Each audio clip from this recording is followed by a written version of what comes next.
Suspension গাড়িতে দুই রকমের থাকে, একটা ডিপেন্ডেন্ট একটা ইন্ডিপেন্ডেন্ট। এটা আমরা যেটা দেখাবো এটা হবে ডিপেন্ডেন্ট।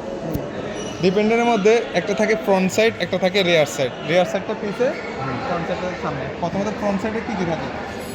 থাকবে upper control arm, lower control arm, তারপরে এখানে শক অ্যাবজর্বার, তারপরে স্টেবিলাইজার। ভিতরে এখানে একটা থাকবে স্টেবিলাইজার, এক চাকা থেকে অন্য চাকার কানেক্ট করা রাখবে। এখানে থাকবে টর্শন বার, এখানে দুটো টর্শন বার থাকবে, এই যে একটা টর্শন বার, ওই যে আরেকটা টর্শন বার। এটাকে বলে চেসিস।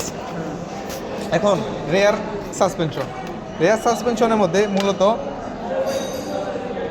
যে সাসপেনশনের মধ্যে কোথায় থাকে? রেয়ার সাসপেনশন থাকে এক্সেলের উপরে।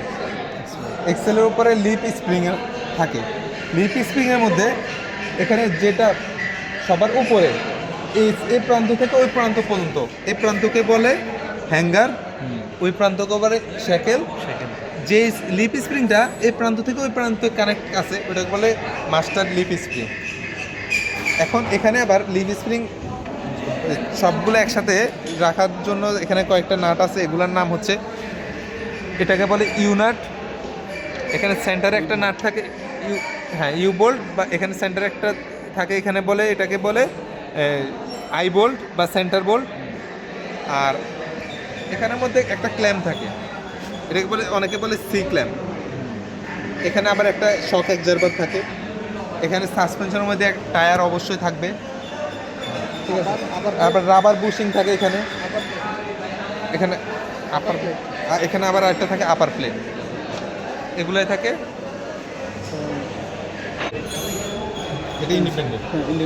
এখন দেখবো ইন্ডিপেন্ডেন্ট সাসপেনশন। ইন্ডিপেন্ডেন্ট সাসপেনশনের মধ্যে কী থাকবে? প্রথমে থাকবে একটা মাউন্টেন, মাউন্টেনের নিচে এটা থাকবে, অনেকে বলে মাউন্টেন প্লেট, অনেকে বলে মাউন্টেন পার্টস।